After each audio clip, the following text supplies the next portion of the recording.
Hello dear children, we are here once more. और आज हम लोग रिसोर्सेज चैप्टर की एक्सरसाइज को कंप्लीट करेंगे। So will just see the first question.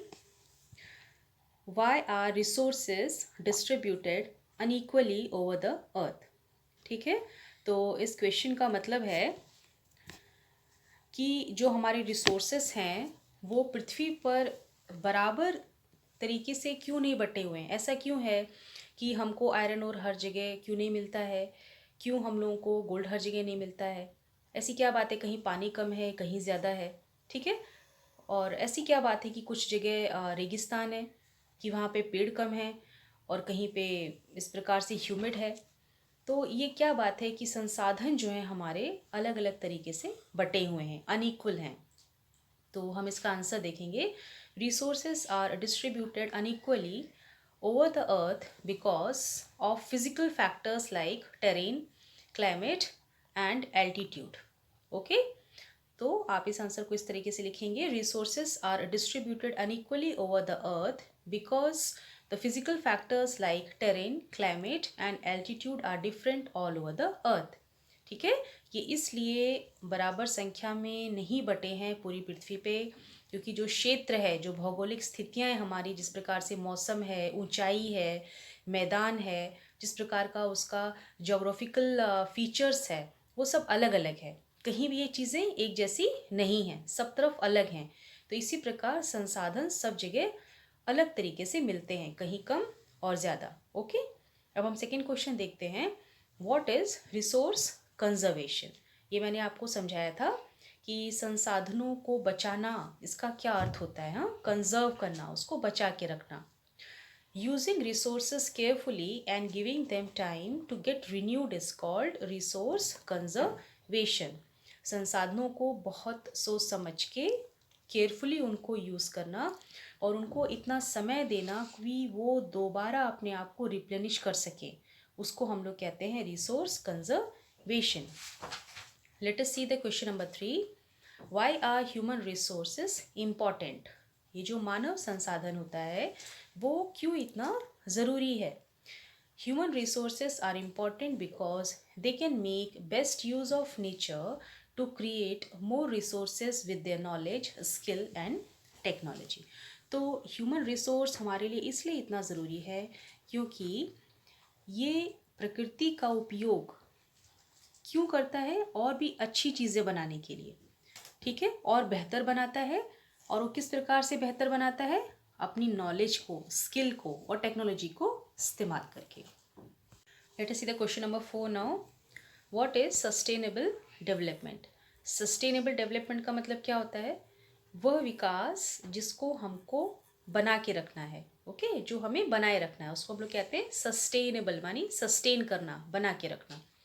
Now let us see the answer. Balancing the need to use resources and also conserve them for the future. ठीक है, तो हमको अपनी ज़रूरतों को इस प्रकार से बैलेंस करके रखना है ताकि उसको हम आने वाले भविष्य के लिए भी बचा के रख सकें, कंजर्व कर सकें। उसी को हम लोग सस्टेनेबल डेवलपमेंट कहते हैं। Right, now let us come to question number 2, that is take the correct answer. तो पहला क्वेश्चन हम लोग देखेंगे। Which one of the following do not make substance a resource. ठीक है, तो इसमें 3 ऑप्शन है, यानी ये इन 3 ऑप्शंस में ऐसी वो कौन सा ऑप्शन है जो कि किसी सब्सटेंस को रिसोर्स नहीं बनाता है। तो पहला है आपका utility, second is value and third is quantity. ठीक है, यूटिलिटी माने उसका उपयोग। ठीक, तो किसी सब्सटेंस का उपयोग है तभी रिसोर्स बनता है, और उपयोग से उसकी कीमत बढ़ती है तब वो रिसोर्स हो जाता है।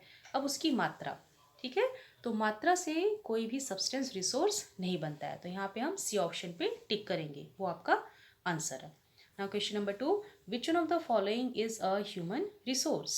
ठीक है, अब इन 3 ऑप्शंस में से हमें देखना है इसमें से कौन सा मानवीय संसाधन है जो मानव ने बनाया है।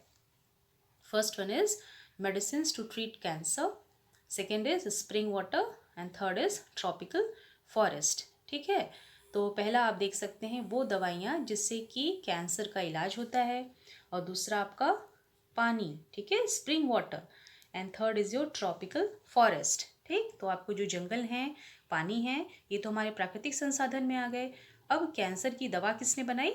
मानव ने। तो ये आपका ह्यूमन रिसोर्स हो गया, तो हम लोग ए पे टिक करेंगे। Now let us see the next question. Complete the statement. Biotic resources are, first option derived from living things, second made by human beings, third derived from non living things। ठीक है, हमें इस स्टेटमेंट को complete करना है कि जो biotic resources होते हैं वो लिविंग थिंग्स से डिराइव किए जाते हैं, या फिर वो ह्यूमन बींग्स द्वारा बनाए जाते हैं, या फिर नॉन लिविंग थिंग्स से डिराइव किए जाते हैं। तो आप सबको पता है बायोटिक रिसोर्सेस का मतलब होता है लिविंग थिंग्स। ठीक है, जीवित, जिसे प्राणी जगत हम लोग कहते हैं, जो जिंदा हैं। तो इस पे आप ए ऑप्शन पे टिक करेंगे। Now come to third question, differentiate between the following. ठीक है, तो इसमें हमें डिफरेंस बताना है। तो first one is potential and actual resources. तो जब भी हम डिफ्रेंशिएशन बताते हैं तो हम एक कॉलम बना लेते हैं और उसमें हम पॉइंट वाइज आंसर करते हैं। इससे क्या होता है, हमारा आंसर क्लियर रहता है। ठीक है, और हमको दुविधा नहीं होती, कन्फ्यूजन नहीं होता है। ओके, तो यहाँ पे हमने दो कॉलम बनाया है, एक पोटेंशियल रिसोर्सेज का और एक एक्चुअल रिसोर्सेज का। ठीक, तो अब हम पहला पॉइंट पोटेंशियल रिसोर्स में डालेंगे। First point, are those resources whose entire quantity may not be known. अब हम एक्चुअल रिसोर्स में उस पॉइंट को डालेंगे, are those resources whose entire quantity is known, right. फिर पोटेंशियल रिसोर्सेज में सेकेंड पॉइंट हमने डाला है, these are not being used at present. And third point we have written example uranium found in Ladakh. आप चाहें तो एग्जाम्पल अपनी तरफ से कुछ और भी दे सकते हैं। फिर एक्चुअल रिसोर्सेज का सेकेंड पॉइंट हमने दिया है, these are being used at present and example is petroleum in the West Asia. Now let us see the second differentiation, that is ubiquitous and localised resources. तो यहाँ भी हमने पहले की तरह कॉलम बना लिया है। यूबिक्यूटस रिसोर्सेज माने these resources are found everywhere, और इसमें एग्जाम्पल हमने दिया है एयर। एंड लोकलाइज्ड रिसोर्सेज का मतलब those that are found only in certain places, an example copper, iron or. Okay, अब हम लोग कुछ एक्स्ट्रा क्वेश्चंस देखेंगे ताकि हम लोग पूरा आपका चैप्टर फिनिश कर सकें। तो हम डिफाइन से शुरुआत करते हैं। So the first question is define the following terms. So first term is patent. तो देखिए, क्वेश्चन बहुत तरीके से आता है, इसमें आपसे ऐसे ही पूछा सकता है, what do you mean by patent, और define the following term patent, what do you understand by patent. तो इसमें बहुत से बच्चे कंफ्यूज हो जाते हैं। तो क्वेश्चंस को पूछने का तरीका अलग अलग होता है, लेकिन उसका मतलब एक ही होता है। यानी अगर आपको इसका कॉन्सेप्ट क्लियर होगा तो आप इसका आंसर आराम से कर लेंगे। ओके, सो नाउ मैंने यहाँ पे आपको डिफाइन करने के लिए पूछा है, तो इसको और तरीके से भी क्वेश्चन में डाला जा सकता है, राइट। तो इसमें आप कंफ्यूज मत होइएगा। तो पहला टर्म हम देखते हैं, patent. It means the exclusive right over any idea और इन्वेंशंस। ठीक है, तो इसका मतलब ये होता है जब किसी ऐसा कोई व्यक्ति ऐसा इन्वेंशन निकालता है या कोई ऐसा आइडिया होता है जिसके ऊपर मात्र उसका अधिकार होता है, यानी उसने उस आइडिया को दिया। ठीक है, उसके दिमाग की उपज है। जैसे मैंने आपको एग्जांपल दिया था कि आपके घर में जो बुज़ुर्ग हैं, दादी हैं या नानी हैं, वो आपको किसी घरेलू नुस्खे द्वारा आपकी छोटी मोटी बीमारियां ठीक करती हैं, तो उसका इकोनॉमिक वैल्यू घर में अभी नहीं है, लेकिन मान लीजिए आगे मार्केट में अगर वो बिकता है, ठीक है, तो इकोनॉमिक वैल्यू हो जाती है उसकी, तो वो पेटेंट कहलाएगा, right. Late us see the next term, technology. It is the application of latest knowledge and skill in making और डूइंग थिंग्स। ठीक है, तो कोई भी ज्ञान जो कि नया होता है, एडवांस हो जाता है, ठीक है, जो कि बहुत ज़्यादा उन्नत हो जाता है। तो जब हम इस प्रकार का उन्नत आगे बढ़ा हुआ ज्ञान या अपनी स्किल को किसी चीज़ को बनाने में या कोई काम करने में इस्तेमाल करते हैं तो वो टेक्नोलॉजी कहलाती है। Okay, now next, stock of resources. Stock माने जब हम कोई चीज़ जमा करके रखते हैं, ठीक है, भंडार जिसे कहते हैं, तो संसाधन का भंडार। It is the resource available for use. ठीक है, तो कितना संसाधन हमारे इस्तेमाल के लिए अवेलेबल है उसको हम स्टॉक ऑफ रिसोर्स कहते हैं। Now next is human resource. The number that is quantity and abilities that is the mental and physical of the people refers to the human resource. मतलब कितनी संख्या में जो व्यक्ति हैं और उनकी जो एबिलिटीज़ हैं, यानी जो उनकी मानसिक और उनकी शारीरिक जो उनकी एबिलिटीज़ हैं, ठीक है, जो उनकी क्षमता है, तो उसको हम लोग ह्यूमन रिसोर्स कहते हैं। उन सबको मिला के क्या बन जाता है, मानवीय संसाधन, राइट। अब सेकेंड क्वेश्चन देखते हैं हम लोग, list some principles of sustainable development. तो इस प्रश्न का क्या मतलब हुआ कि हम किस प्रकार से अपने विकास को बना के रख सकते हैं। ठीक है, ऐसी कौन से सिद्धांत हैं। ठीक, तो पहला हम देखते हैं respect and care for all forms of life. ठीक है, जीवन जो कि बहुत प्रकार का होता है, जीव जंतु पेड़ पौधे जानवर कीड़े मकोड़े तमाम जीवन जो पृथ्वी पे पाया जाता है, उन सब के प्रति हमारे मन में सम्मान और उनके प्रति केयर होना चाहिए, यानी हमको उनकी देखभाल की भावना अपने मन में रखनी चाहिए। ठीक, second point is improve the quality of human life. ठीक है, हमें अपने मानवीय जीवन का जो गुणवत्ता है उसको बना के रखना चाहिए, उसको और ज़्यादा सुधारना चाहिए। ठीक, and third is conserve the earth's vitality and diversity. अब हमारे पृथ्वी की जो प्राण हैं, ठीक है, जो उसके जीवन प्राण हैं और जो उसकी विभिन्नताएं हैं उसको हमें बचाना चाहिए। And next is your minimize the depletion of natural resources. जो हमारे प्राकृतिक संसाधन हैं हमको उनकी डिप्लीशन को बचाना चाहिए, यानी जितना हो सके उनको हम बचाएं, उनका कम हम दोहन करें, कम से कम दोहन करें।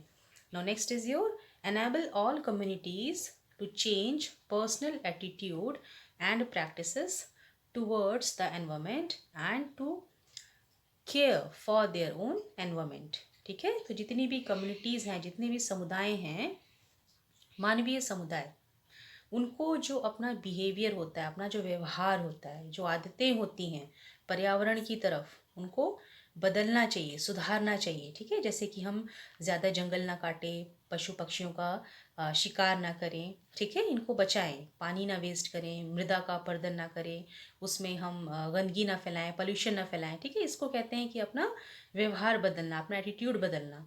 And to care for their own environment, और उनका अपना अपना जो अलग से पर्यावरण होता है, हर समुदाय अलग पर्यावरण में रहता है ना, तो सबको अपने पर्यावरण को बचा के रखना चाहिए। अब हम लास्ट क्वेश्चन देखते हैं, फिल इन द ब्लैंक्स।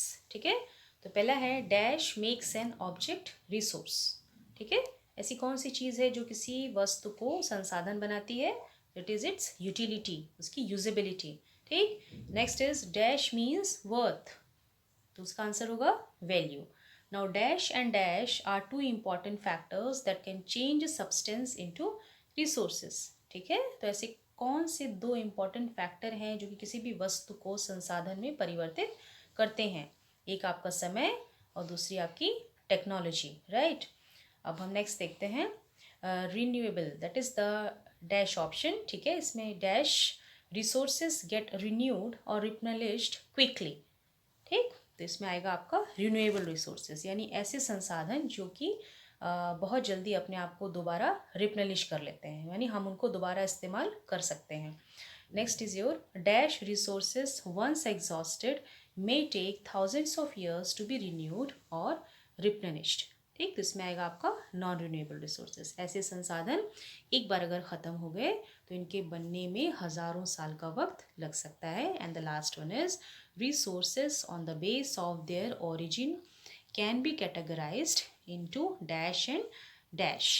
मतलब रिसोर्सेज को अगर हम उनके ओरिजिन के बेस पे कैटेगराइज करेंगे तो एक तो बायोटिक होते हैं, दूसरे अबायोटिक होते हैं। तो इन क्वेश्चंस के साथ आपके ज्योग्राफी का पहला चैप्टर रिसोर्सेज ख़त्म हो गया, और आई होप कि आप लोगों को अब इस चैप्टर में कोई डाउट नहीं है, बट स्टिल अगर आप लोगों को कोई भी डाउट है या कोई आइडियाज़ है मेरे लिए, तो आप प्लीज़ उसे कमेंट बॉक्स में डाल सकते हैं। And if you have liked the class, please give me a like and do subscribe my channel dear future, here I came. Till then, see you, bye bye.